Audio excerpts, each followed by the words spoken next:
Hi Cubs.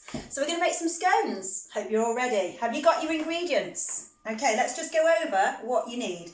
You need your self-raising flour, your butter or margarine. You need some milk, just a little. Fruit, but that is optional. You don't have to put dried fruit in if you don't like it. An egg, pinch of salt. Okay, and your equipment, you need your fluted cutter, mixing bowl and scales, and a baking tray. Okay, so let's get started. First of all, we're going to weigh our self-raising flour. So pop your mixing bowl. In fact, first of all, make sure your hands are really clean because we're going to get really scrunchy in there today with the flour and the butter. Okay, so your hands must be really nice and clean. Okay, so you should have had your list of ingredients and the amounts. 200 grams of self-raising flour. Okay, it doesn't need to be sifted. Just pop it straight into the bowl. Okay, just like that. Now I've gone over a little bit. I'll pop a bit back, but really with scones, it doesn't matter too much if you're not exact with the quantities. Okay, I've already weighed this out, so I know that's about 75, 80 grams. So I'm just going to pop that in there. Okay, now pop your pinch of salt in. If you've got sticky hands already, maybe do it with the other hand. Just a tiny bit. Put a tiny bit of sugar in, a tiny bit of salt in, because it brings out the sweet flavour, okay? Brings out the sugar and the fruit. So, what you're going to do now is what you're looking for here is, remember when we did the Dorset apple cake at Cubs? We were making bread, what resembles breadcrumbs. So we are simply, with our fingers really lightly, just crumbing the butter into the flour. So you're just rubbing with the tips of your fingers the butter into the flour. Remember, don't get it all into the palms of your hands because it's warmer there. It doesn't need, and it's going to get really sticky, might go into a big blob. What you need is just the tips of your fingers, lightly picking it up. Okay, rubbing it in quick as you can. It's good to do it quickly, those quick movements. Okay, you can shake the bowl, remember, shake the bowl to see at the top if there's any larger bits still to work with, to make sure you're working in. And of course, just rub it off your fingers. Rub it off your fingers like that. Shake it, and then just lifting up from the bottom, making sure all of that flour is mixed in with the butter. The better job you do with this, the lighter your scones will be. And we want a nice light scone, don't we, to enjoy as a cream tea this afternoon, possibly. I like mine with jam and cream, but if you don't like jam and cream, just have it with a bit of butter, fresh out of the oven. You need to eat scones fresh out of the oven, that's when they're at their best. Okay, if you need to pause, rewind anything to check what I'm saying, feel free to do that. Okay, at this point, I'm going to advise to go and just wash your hands, because you will have bits on your hands still. Just wash your hands so that you're not getting sticky hands all over the next things we're going to touch. Okay, so when I showed you the ingredients at the start, I didn't have my sugar on the table. So of course, as you'll know from your ingredients list, you do need some caster sugar, only a little bit, because you put jam onto scones and you often put fruit in, you actually don't need too much sugar. Okay, so I'm going to just do about 25 grams of caster sugar. I'm putting it straight into my flour and butter, because this is an all-in-one recipe. So then I've got them ready. I'm going to weigh my fruit. So I've got it ready. I'm going to weigh it. Okay, let's just get it back to 0. Again, about 25 grams is fine. I like mine particularly fruity though, so I'm going to put about 40 grams in. Again, I don't bother weighing this, I just judge it on how much I like, but to give you a rough guide, between 25 and 40 grams. Okay, so let's just pop that there, so it's ready. Now comes the messy bit, okay? So you've got your egg. I've got a nice white one that Daisy laid this morning, oh no, yesterday morning, I think. Okay, so we're going to put the egg straight in, okay? If you're not confident at cracking an egg straight into the bowl, I would just get a cup or a little jug and crack my egg into the jug. Some people do that as well, just in case the egg is not a good egg, because they don't want to ruin the rest of their mixture. Okay, so I've got my egg in my bowl. Now I know I just need a few drops of milk, and I can always adjust the amount of milk depending on the consistency that I'm looking for, okay? So I would suggest just put a tiny bit in to start, because what you don't want, see, that's about a tablespoon, okay? I'm going to put a tiny bit more. What you don't want is your mixture to be too wet, because you can't rescue it as easily when it's too wet. You can add more flour, but then that changes the structure of the scone. It's always easier to add a bit more if you haven't got enough. Okay, and then I'm going to get my hands in. So this is the messy bit. So I'm going to just literally scooping it all round, mixing. I suppose some people might use a wooden spoon for this, but I don't see the point, because you've got to get your hands in when you're actually making the scones anyway, when you're patting it down and cutting the shapes out.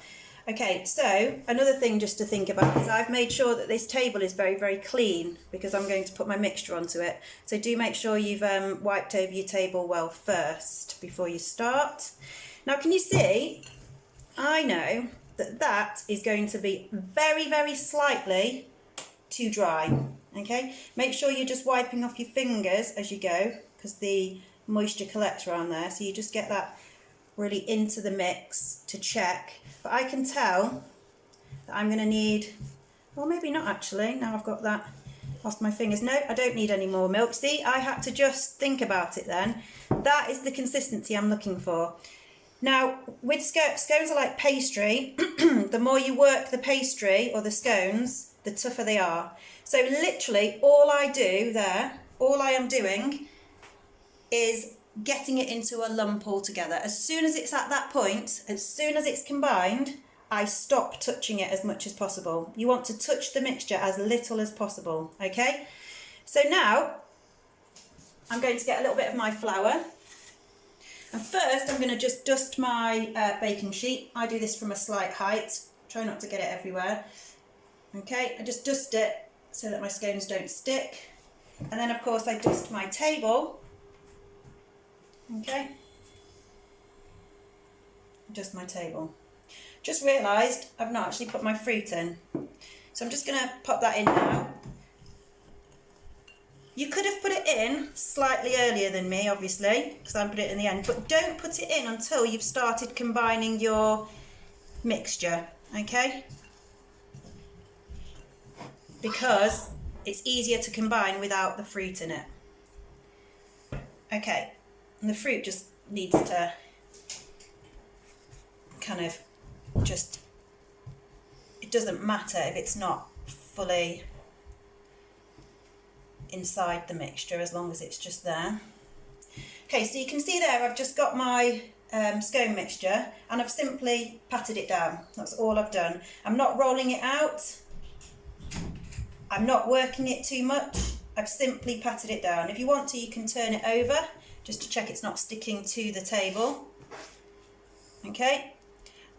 You want it about that thick, which is probably about 1.5 centimetres, approximately. It depends how big you like your scones. Then of course you get your cutter. If you haven't got a cutter, you could use a glass. You could just turn a glass upside down. It's not quite as effective because it's not got the serrated, slightly sharper edge, but it will work. Okay, so press down with your cutter. You should all know how to do this. You've probably spent a lot of time doing Play-Doh when you were younger. And pop it onto your tray. Okay, so you press down. I'd get them off one at a time, so you've not got lots to get out. You can see there. Okay. sometimes it's easier to move the mixture away from the scone rather than trying to pull it out.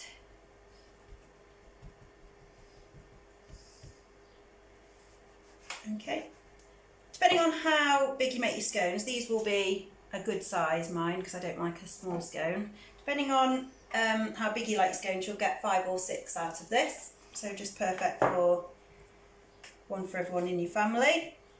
Okay, can you see with the last bits, what I'm doing here is, again, touching it as little as possible, and just simply squash it down again. I always like the last one because it's got, because it's not properly combined. You'll see that when you bake it, if you look here, you can see the fact it's not properly combined. You kind of get it spreading a bit and looking a bit organic. So I quite like that with the last one. And I then even do a little baby one at the end. Why not? Okay, then you could take the bowl that you had your fruit in, pop your milk in there. You can do this with egg. Egg gives a slightly more golden wash to your, a slightly more golden colour to your scone if you use an egg wash.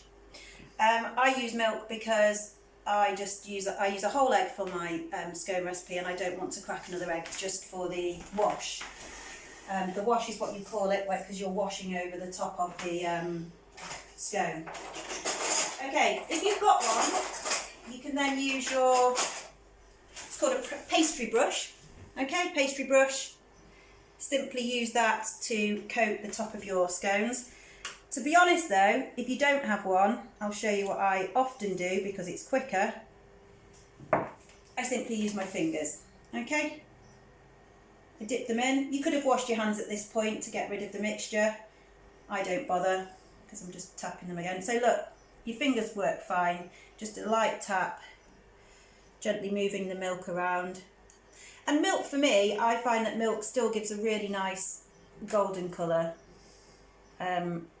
especially on a scone. So, and if you forget to put this on, which I sometimes do, you just get a kind of drier looking scone. It's just not as golden and as rich looking, but still absolutely fine.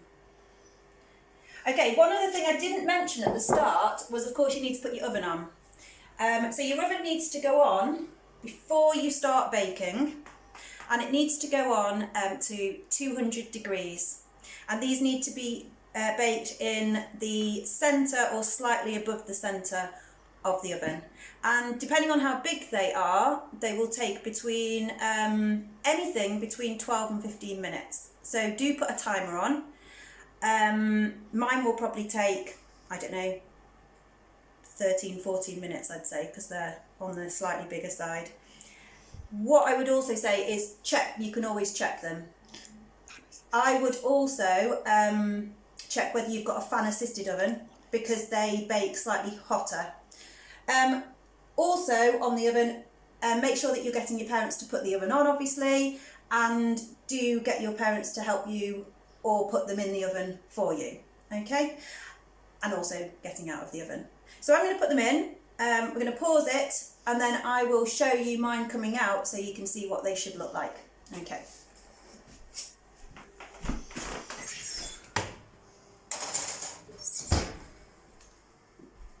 Okay, and there's a few things you can be doing whilst the scones are in the oven. Obviously, your parents won't want this mess on their kitchen table, so do make sure that you tidy up, okay? Good cubs always tidy up.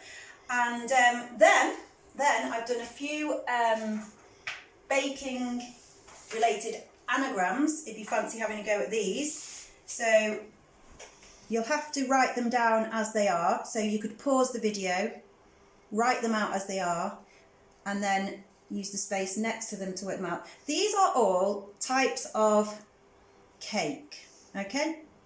All types of cake. So have a go at those. There's 8 of them. See if you can get them. Any of them. Get all of them maybe. Just something to do whilst the scones are in the oven. Okay. Okay, so this is what they should look like once they come out of the oven. You can see they're nice and golden brown. So as I say, it should be 12 to 15 minutes, but you can just keep an eye on them in the oven, and when they look this colour, they are ready. Okay.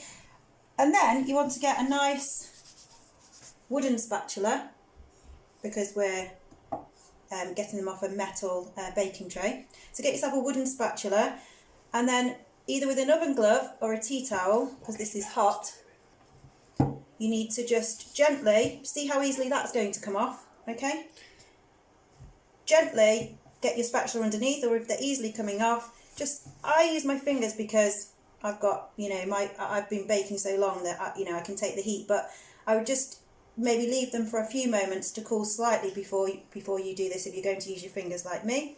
And then, and then you're simply transferring them, see that's a bit stuck a bit, you're just transferring them onto your baking or cooling rack.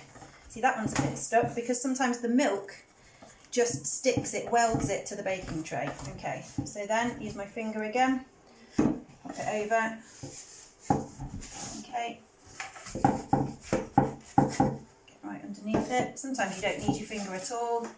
So as I say, leave it for a few moments so they're not too hot when you're taking them off, so that you can use your finger to help you. We'll just get the baby one off here, last one. Okay, and there we go. There's your scones, nice and ready to make into a nice Dorset cream tea this afternoon. Okay, so now we've done those, let's just go through our anagrams. Okay, so how many did you get? How did you do? I will write them out so that you can see them appearing. Love an anagram. Okay, so first one, get rid of that flour there. First one. Okay, did you get it? This was, of course, Victoria, your Victoria sponge. Okay, then we've got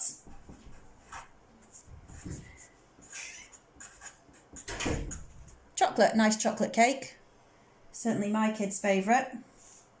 This one, lemon. Next one, a bit trickier. Not as common as the others. Very nice though. Ginger cake.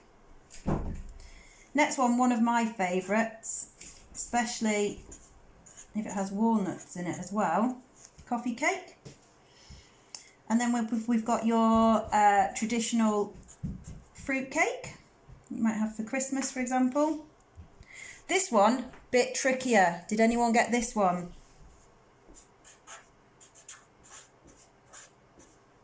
Angel cake. And then finally, one that's local to us, down here, did you get your Dorset apple cake? Great. Okay, just a bit of fun there. So well done if you got them all. Well done for making your scones. Hope you enjoy them with your family this afternoon.